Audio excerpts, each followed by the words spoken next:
Hey Leo, welcome to your past, present, future reading. We're going to use these runes to get us started. We'll just pull one. I am learning them, so I'll just pull one and we'll read the description in the book. And this is helping me learn runes and just kind of exposing you to them as well. So, Spirit, what do we have for Leo?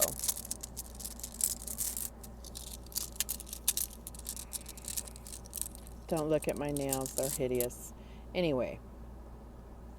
This is the one we have. I believe it goes this way.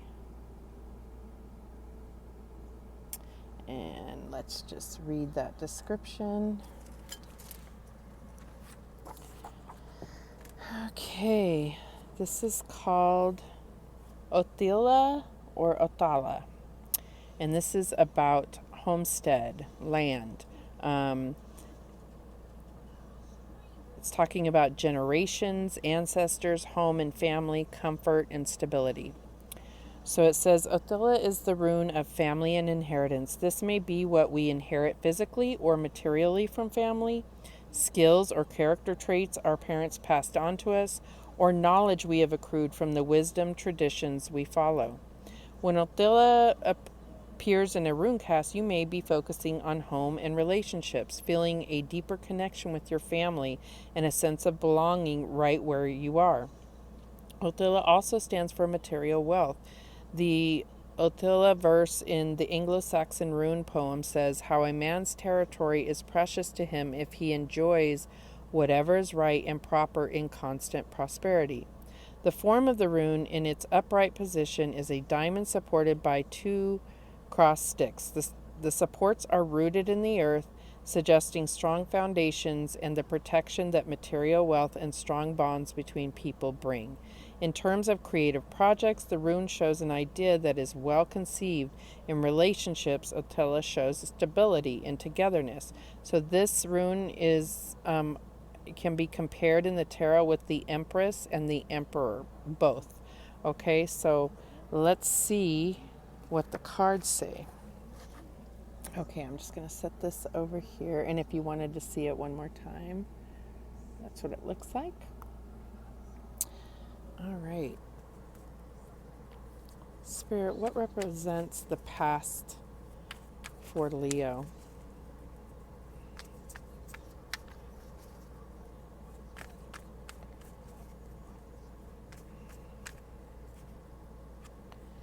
And we have the Seven of Pentacles.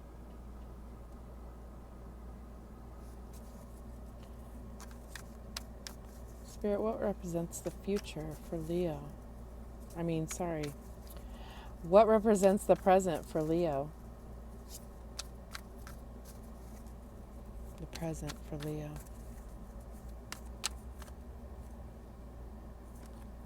And we have the Three of Cups.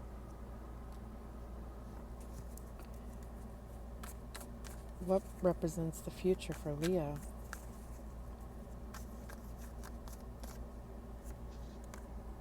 And we have the Three of Wands.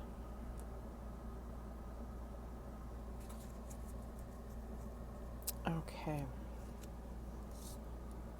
So the Seven of Pentacles is all about planting those seeds, nurturing them, making investments. But it could also talk about, getting like that restless feeling because it's not happening quick enough, This person's holding their basket and it's empty, and they have, these things blooming and, these fruits showing, but it's not harvest time yet, right? So that is the past energy, and we'll get some clarification if needed. The present energy is Three of Cups, and this really could be talking about the harvest finally coming. This could be talking about celebration and really surrounding yourself with people that truly support you. And I feel like that's what the rune was talking about. It was talking about being able to manifest, in the right material environment and the right, having the right wisdom to secure those you love, in a sense. So I feel like there's definitely cause for celebration here. And this is not just about,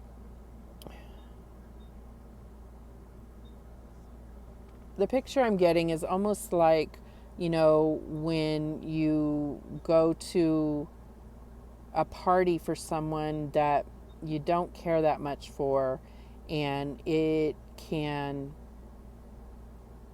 be very insincere when you're, saying congratulations or whatever. It's just, you were invited and you go to this party. But this party is talking about every person invited, or whoever's celebrating, fully supports, and they love you and support you, and you trust them, and they are carrying you, on their shoulders, and your victory is their victory, just because they care and they love about you. That's the feeling that I'm getting here, but we'll get clarification. So the Three of Wands is like, you have taken these steps, and now it's like you're really starting to see your ships coming in. You're clearly facing your future. So we definitely need clarification, because what does that mean for you in particular? Sometimes I feel like this is really talking about, recognizing your life purpose, or taking, more steps, or, that lead you closer to your wish fulfillment or your life purpose. All right, so Spirit, why is Seven of Pentacles here for Leo?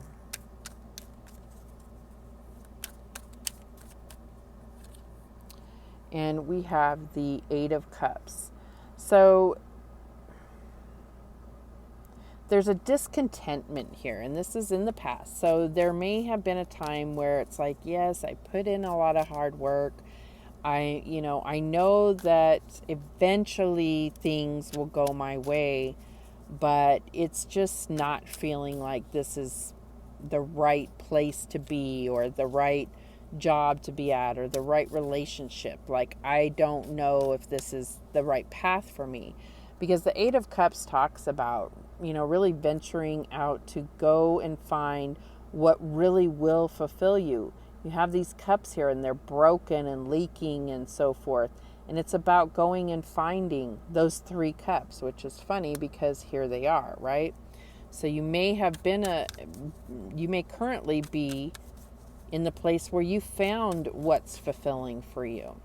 So why is the Three of Cups here? And this is the truth. Okay, so in this deck, this is about finding the truth, speaking the truth. So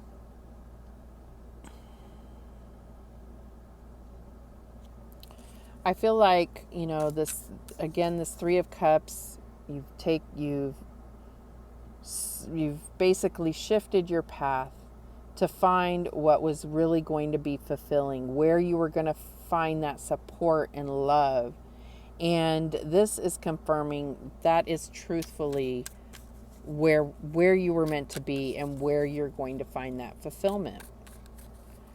Why is the Three of Wands here?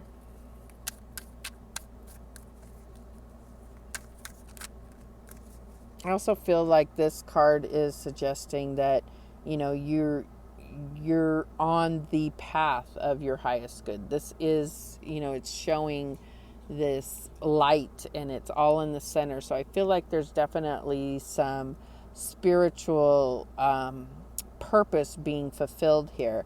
And the Three of Wands for me is always about life purpose. I mean, it isn't always, but when I see that, that is the first thing that comes to mind for me as a reader. So why is Three of Wands here for Leo? And we have the Five of Swords. So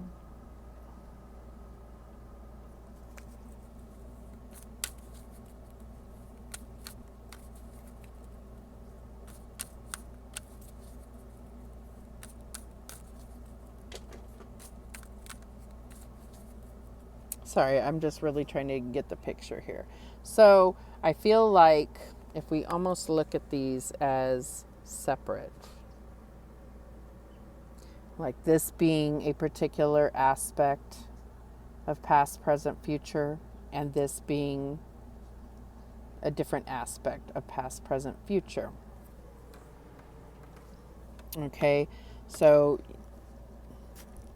you were waiting for, you put in the investment, you were manifesting, you finally, had your harvest, and you're actually seeing your life purpose be revealed. It's like lit up, like the spirit is guiding you, and you're seeing your path very clearly. Here it comes, or this is where I'm headed.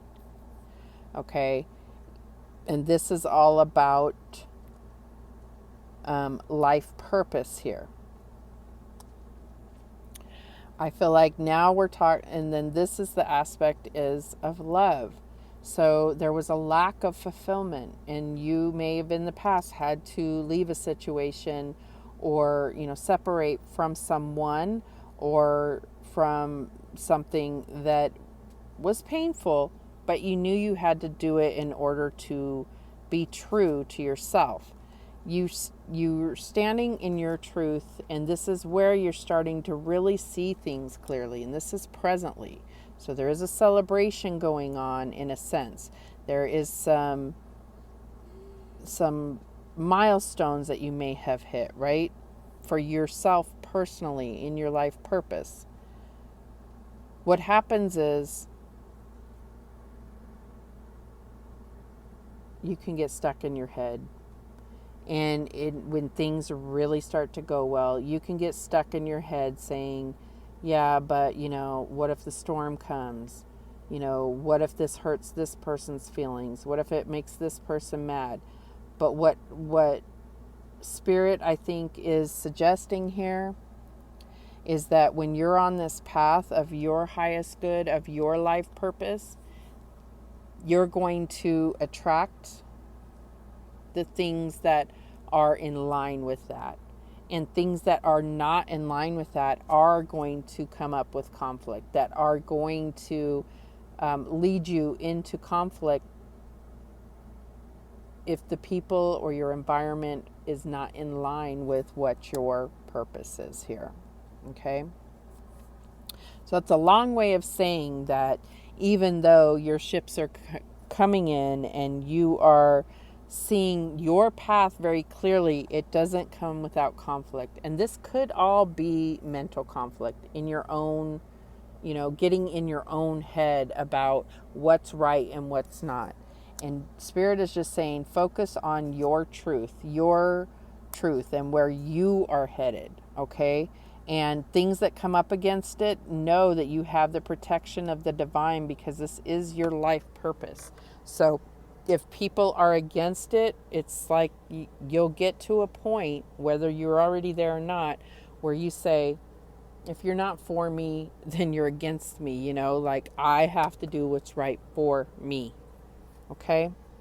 So let's get a spirit message to close this out.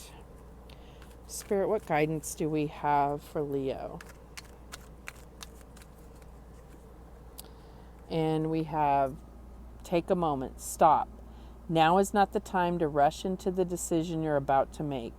Before this important decision is made, take a moment to pause and quiet your mind so that you can ask your soul for guidance before you act or move forward.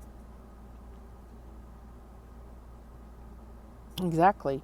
And you need that pause instead of trying to quickly make a decision about what you're going to do, because that could cause this real mental conflict. Okay. All right. Those are the messages that came through for Leo. I do appreciate you watching. Thank you so much. And remember that the universe has your back, and so do I. Take care.